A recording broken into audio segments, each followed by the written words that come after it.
this series of videos and podcasts about decentralized autonomous organizations, or DAOs.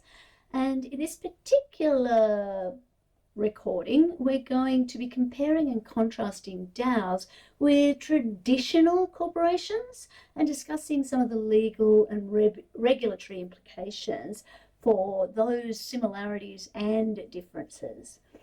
So the legal status of DAOs in Australia is still evolving, and there's really no specific legal framework currently for them.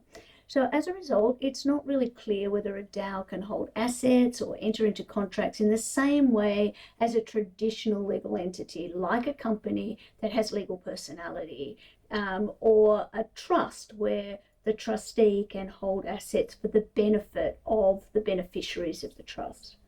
There are some indications that DAOs may be able to hold assets and enter into contracts in certain circumstances. For example, it might be possible for a DAO to hold cryptocurrencies or other digital assets and to use these assets to support its operations or investments. But what a court would actually decide if anything went terribly wrong is really difficult to actually ascertain. DAOs are clearly entering into smart contracts, but whether or not they have the capacity to contract in a traditional contract form is really unclear. In fact, I would say all indications are that there isn't capacity for a DAO to enter into a contract as such. It might be able to, through its membership process or tokenization process, to nominate somebody to act as an agent, a form of trustee, for the benefit of all of the token holders. And the question would then arise as to whether a trust was created under traditional processes. But it's clearly a fact that DAOs can participate in a range of different and various business activities because they are actually doing it. The question is just whether or not the law will protect the members of a DAO or token holders in a DAO, or enforce contracts for the benefit of a DAO, given its lack of legal structure, particularly in Australia.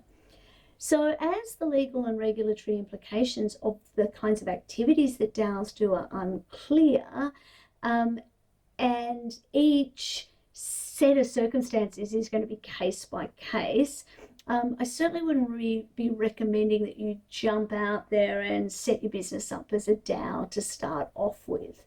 But there are a range of important questions, and I've got some on the slide. Again, if you're listening, it doesn't matter. We need to be thinking about the legal considerations. So we're thinking about whether a DAO can hold assets, enter into contracts. Should it be paying tax? Is it a separate entity or a taxpayer? Should it be withholding tax if it's employing people? Now, for those of you listening along at home, I would strongly recommend you have a look at the PowerPoint now. I have done my best to make a kind of comparison of a range at a really high level, I have to say, a really high level list of some of the features that we expect from organizations and how they're dealt with by in the different structures. So, for example, a legal personality.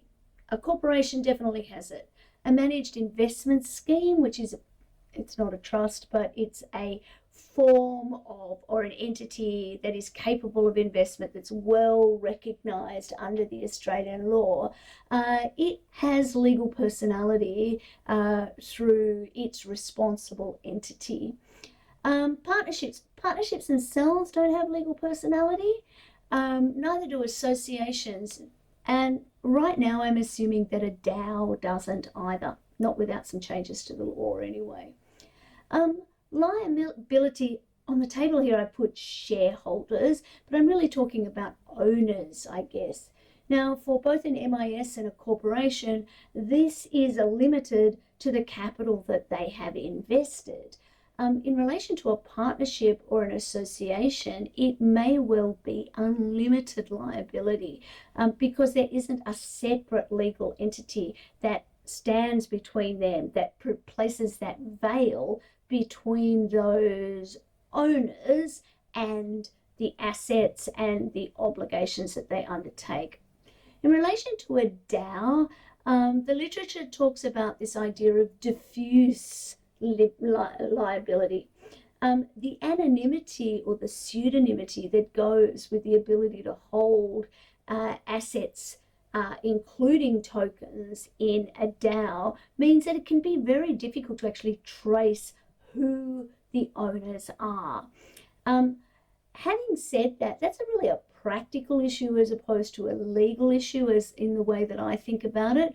And it is quite likely, as the literature and the academic response so far is, it is more likely that if we have to fit a DAO into a traditional structure, that it's probably more like a partnership than anything else. And if we have a partnership with a silent partner, that silent partner is still jointly and severally liable for the acts and omissions of their partners. And on that logic, the silent token holder might fit in the same boat. Management, directors and officers or the responsible entity are the people who are responsible for making the day-to-day management decisions of a corporation or a managed investment scheme. Similarly, the individual partners, the buck stop with them when it comes to the management of a legal entity. In an association, we usually have a committee or a board. But in a DAO, so all of those, we've got a centralization, a hierarchical approach, but in a DAO, it's just totally decentralized. We've effectively taken out that intermediary of the board or the management committee, and everything can be executed by votes of the token holders or automatically executed through the smart contracting process. Which brings us to the regulatory framework. And in relation to the DAOs, we have no specific regulatory framework. As I keep saying, partnership law might apply, but it might be different in different places. Now, an organization called COALA, COALA with a C, it's the Coalition of Automated Legal Applications, something like that. It will come on a subsequent slide and I'll read it out loud to you properly then. They've recommended a model law for dealing with DAOs, and as we'll get to in a little bit more detail, there has been some indication that Australia would consider that law, although subsequently, so that was a Senate Select Committee in 2021 said that that might be a good approach. Subsequently in 2022, mind you, after a change of government as well, there's been a little bit more pushback on that and some identification of some of the issues that arise. The last thing that I have on the slide, very, very high level comparison, is tax. Now, because a company is a separate legal entity, it is taxed as a separate legal entity at the company tax rates. Managed investment schemes or trusts are similarly taxed independently. Partnerships, partners are taxed at the individual or personal tax rates, as are now an association, an unincorporated association that hasn't actually been registered as a charity or as a not-for-profit in some way. Effectively, this is just another form of a partnership in that sort of context, and members, to the extent that profit is actually returned to them, would be taxed at a personal tax rate. It is more likely that associations are effectively clubs and that their charter makes them not-for-profit, which essentially their rules of engagement are, when it's not-for-profit, they still have to be financially viable, but profits are not distributed to the members. Instead, they are reinvested for the purposes of the organisation. With a DAO, it's kind of going to depend on the rules. At the moment, the indications are that token holders who receive a return would be taxed at personal tax rates, and that the tokens would be treated as a form of security under Australian law rather than as currency as such. The legal status of DAOs is still evolving, and so without that specific legal framework for DAOs, it's not clear whether a DAO can actually do this holding of assets in a meaningful way or enter into contracts. But having said that, it's clear that they are doing these things and that they're making decisions on a day-to-day basis. Again, another one for you listening along at home to have a look at the slides. I've tried to do a comparison on the slides of the differences between the ways that a DAO and a company will make decisions. I think one of the things that's really interesting is at the end of the day, the way the company law has evolved over time, particularly in large and listed companies, shareholders really don't have significant amounts of decision-making power. They have the rights at specific times to vote for board members, but other than that, they really don't have a significant amount of day-to-day ability to interact with the company in any way.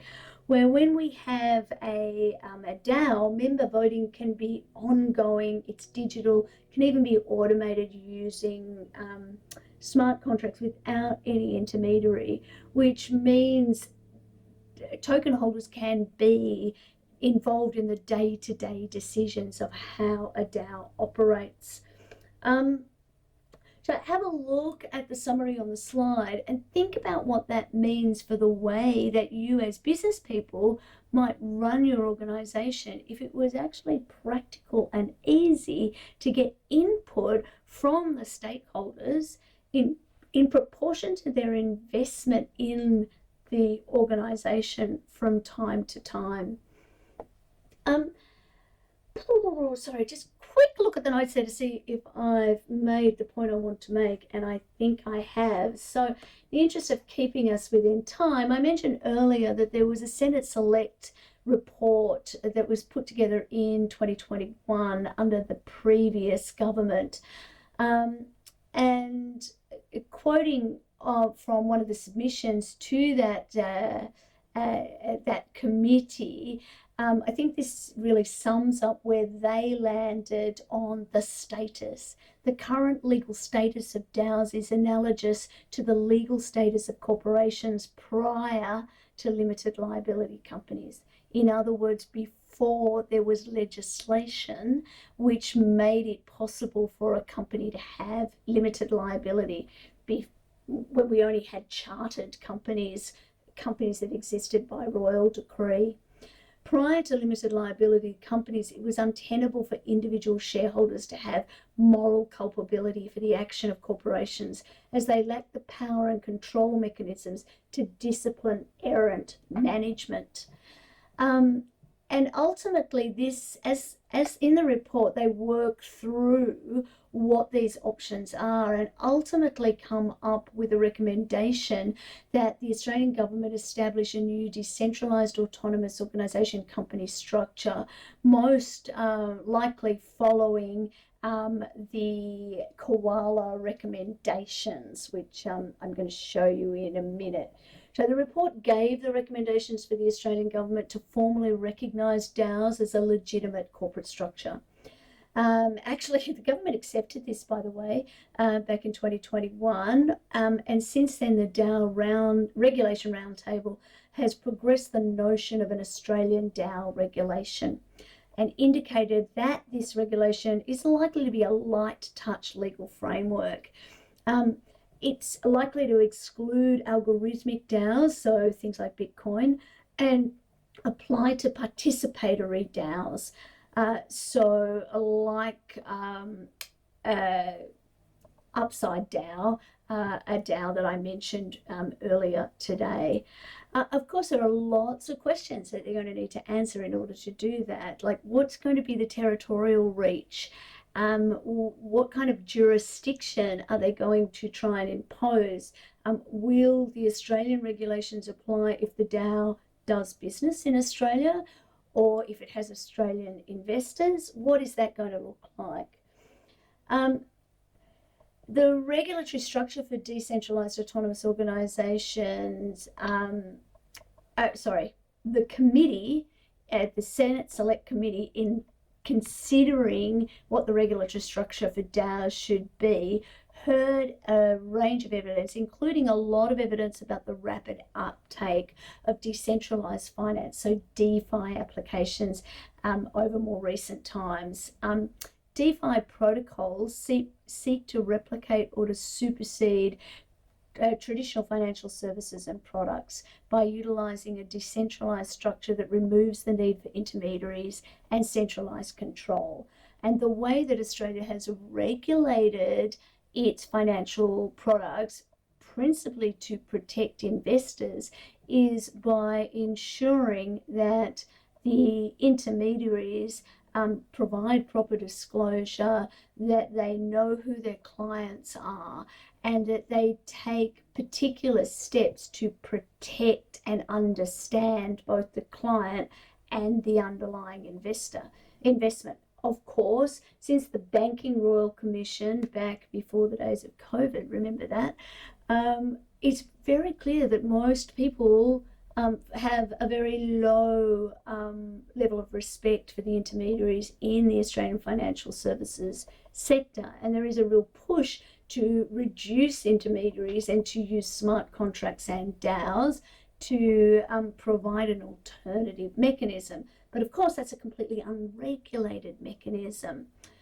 So DAOs represent a new category of organisation operating on a decentralized blockchain whose operations are predetermined by or through smart contracts. The fact of decentralized ownership, control, and operation among network participants means that DAOs don't clearly fall within any of Australia's existing entity structures, particularly not the company structures.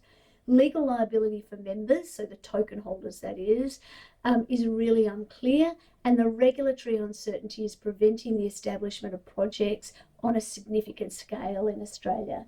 And so there is a innovation need, or a perceived innovation need, that unless we clear this up, we're going to be behind as a nation on the development of these kind of product and services. The Senate Select Committee took the view that innovation is going to drive economic activity, and so in order to basically make, I think their language was, to make Australia a magnet for innovation, and which will drive jobs and tax revenue, they need to be able to support the DAO, and they need to have an appropriate level of regulation for the DAO.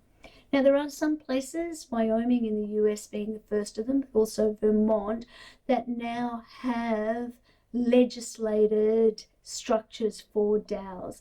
They see this, and they've done this proactively to attract business activities, because companies are looking, or DAOs I should say, are looking for regulatory certainty, because that reduces their risk.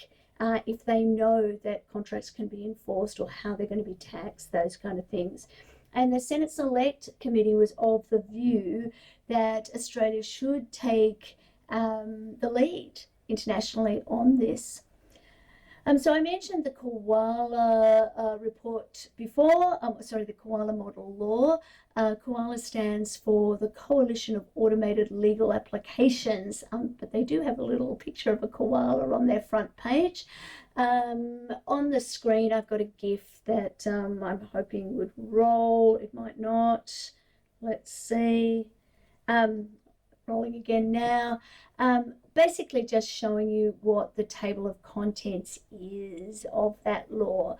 And it looks at things like legal personality, it looks at what's required to form a DAO. It considers who should be liable and what failure events might be.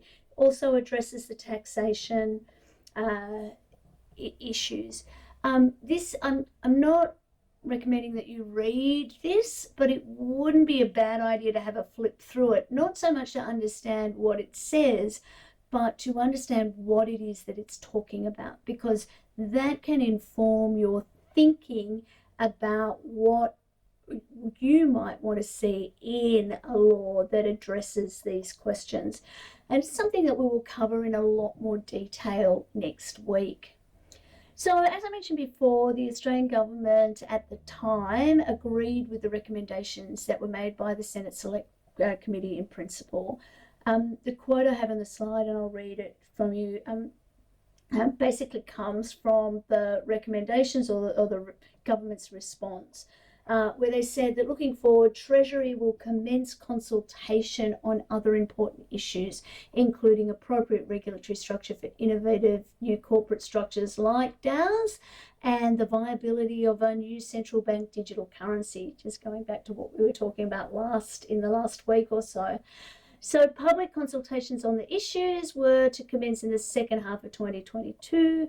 Of course, by that time, the guy on the slide who was the treasurer at the time and whose photo is in the report was no longer the treasurer. On the slide here too, I've basically just highlighted the government's response at the time. So at the time, agreed in principle, set up consultation, planning to have advice to government by the end of 2022. So in October 2022, the Australian Law Reform Commission dropped down its report. I have a slide there with a lot of words on it. Have a look. I'm not going to read them all out loud, but I think there are some important points that I'd like you to look at. I couldn't in good faith ask you to read the whole report, the Financial Services Regulation background paper, but I must admit it is a really good overview of what DAOs are, why they matter, how it fits into the Web3 economy, and what the issues are. So at paragraph 129, they basically say that regulating a DAO like a company would require overriding a range of different elements of the Australian law. And they highlight that underpinning the DAO, as with many other forms of use of a blockchain, there is this underpinning notion of anonymity or pseudonymity, meaning that the requirements of the DAO to register the names of participants as directors, officers, or shareholders, or the equivalent, might actually just be practically not possible. The paper, and basically the paper that they're quoting from there is, surprise, surprise, a paper that is in your reading. And Simon Moore addresses a number of the impracticalities as well as the regulatory possibilities that I think you will find super interesting. Again, from paragraph 135 of the report, they also identify some of the advantages then of adopting a corporate form. Firstly, that a DAO could enjoy separate legal personality, enabling it to enter into contracts and to hold property. Yay, everybody wants to do that, right? And then secondly, that the members could enjoy that limitation of liability protection so when there are dealings between the DAO and third parties. From a speech from Joe Longo, which was a speech given to the AFR Super and Wealth Summit in November 2021. He said, to paraphrase a concept familiar to corporate lawyers, to whom does ASIC turn? So ASIC is the Australian Securities and Investments Commission. So who does the regulator turn to ascertain the directing mind and will of a DAO? It's not clear who's accountable if things go wrong, or don't go as intended or anticipated, nor is it clear how a DAO itself can be held accountable in a court of law. The policy challenge for traditional forms and methods of regulation is readily apparent. Legal analysis of how DAOs work is at such an early stage with many unanswered questions. What is the nature of a member's interest? Is it like a share in a company or a unit in a managed investment fund? In other words, we still have so many unanswered questions, and it can be difficult to kind of try and wedge this thing called a DAO into a corporate form. So I just want to make a couple of final notes from the Australian Law Reform Commission report. We'll talk about these ideas in a little bit more detail next week. But one of the things that we need to think about as we think about how a DAO should be regulated and whether it's going to be the new form of company is we need to think about whether we're regulating in the right way. And the Law Reform Commission, quoting extensively from a much longer paper, recognise that it's important to ensure that the regulation itself isn't unduly driven by the technology. And in particular, how concepts should be labelled and defined, or in terms of whether new regulation should be created, we've got to be really careful to make sure that we're not just trying to peg a square peg into a round hole, and that we don't end up creating unnecessary or unexpected byproducts of the problem of calling a pigeon a duck and saying it looks like a duck, it sort of quacks like a duck, okay, it's a pigeon, but we're going to call it a duck for the purposes of regulating it. And then it turns out that it has quite a different ecological impact. Terrible analogy, but I think you know what I mean. It's also going to be really important to be clear about the purpose of regulating. Why is it that the regulator is stepping in, and what is it trying to achieve? I've bolded a quote here that I thought was really useful here. Instead of considering how existing business forms might be adapted to fit a technology, it might be better to consider how technology might be adapted to accommodate existing business forms and to enhance their effectiveness. It's kind of a chicken and egg question. I'll be really interested to know what you think. Ultimately, they're recommending a principles-based approach, which is where this kind of light touch regulation idea is coming from in the media.